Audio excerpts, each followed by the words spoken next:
my son cannot be Greta Thunberg. Thunberg, sorry. He cannot go and fight for Gaza. Not every SP will fight for Gaza. Not every SP will be that hyper-focused.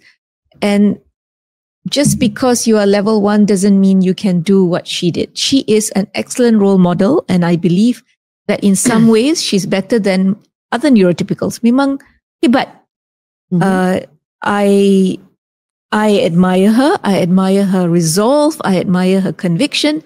Tetapi bukan semua autistic level 1 ataupun level 2 ataupun Asperger boleh jadi Greta Thunberg.